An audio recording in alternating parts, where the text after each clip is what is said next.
পুলিশের কাছে অভিযোগের পরেও গ্রেফতার হয়নি অভিযুক্তরা।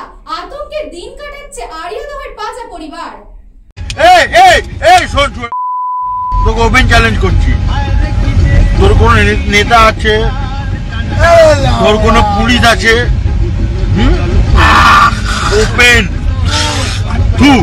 যা, তোর ঘরে ঢুকবো, তোকে মারবো এবং তুই কিছু করতে পারবি না।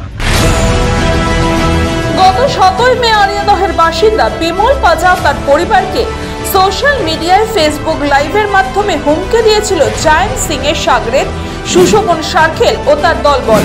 সেই দিনই বেলঘরিয়া থানায় লিখিত অভিযোগ জানিয়েছিল বিমল পাজা। বিমল পাজার অভিযোগ, বেলঘরিয়া থানায় অভিযোগ করার পরও এখনো কাউকে গ্রেফতার করেনি পুলিশ। অভিযুক্তরা এলাকায় বেপরোয়াভাবে ঘুরে বেড়াচ্ছে। অভিযুক্ত সুশোভন সার্কেল ফেসবুক লাইভে বলেছিল, কোন নেতা আছে বা কোন পুলিশ আছে আমার নামে অভিযোগ কর, আমি বুঝে নেব। তোকে ওপেন চ্যালেঞ্জ করছি। তোর কোন নেতা আছে, তোর কোন পুলিশ আছে, ওপেন যা। পুলিশ গ্রেফতার না করায় সেই কথাই সত্যি হলো বলে মনে করছেন বিমল পাজা। বড় ক্ষমতা এরা নেতাকে পুলিশ কেউ পর্যন্ত ভয় পাচ্ছে না, এবং এদের মাথায় কার হাত আছে সেটাও তো জানি না। আমরা প্রাণ সংশয়ে ভুগছি।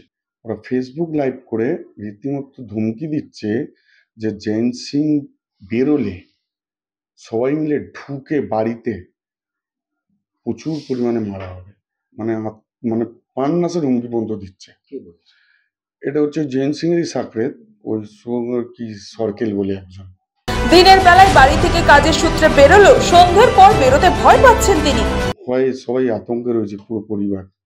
বেরোতে হয় তাই কর্মসূত্রে বাইরে বেরোতে হচ্ছে, নাহলে বেরোলেও এখন সন্ধ্যেবেলাতে বাড়িতে চলে আসতে হচ্ছে ভয়ে ভয়ে যে কখন কোথায় কি হবে না হবে। অন্যদিকে এই ঘটনা নিয়ে কামারহাটির বিধায়ক মদন মিত্রকে জিজ্ঞাসা করা হলে তিনি বলেন, সুশোভন সরকেল বলে এই ব্যক্তিকে তিনি চেনেনই না, কিন্তু সোশ্যাল মিডিয়ায় ভিডিও করার জন্য মানুষের মধ্যে ভীতি সঞ্চয় হচ্ছে। প্রথম হচ্ছে যে ওই বিমল পাজা বলে ছেলেটি, যে ওকে আমি চিনি এই কারণে যে আমি ওকে ওর চাকরির ব্যাপারে সহযোগিতা করেছিলাম। তৃণমূলেরই ছেলে, এবং আমি নিজে ওর চাকরির ব্যাপারে সহযোগিতা করেছিলাম। আরেকজন আপনারা যার কথা বললেন ভিডিও করেছেন, তাকে ব্যক্তিগতভাবে আমি চিনি না বা দেখিনি, আজকেই জিনিসটা দেখলাম। জেনকে তো আমি নিশ্চয়ই চিনতাম, তবে বিমল পাজার যে ব্যাপার, এই ব্যাপারে এইরকমভাবে ভিডিও করা, এটা জনমানসে ভীতির সঞ্চার করবে। এই ধরনের জিনিসগুলো না হয় কাম্য। কৃষ্ণা পালিতের রিপোর্ট, নিউজ বাংলা টাইম।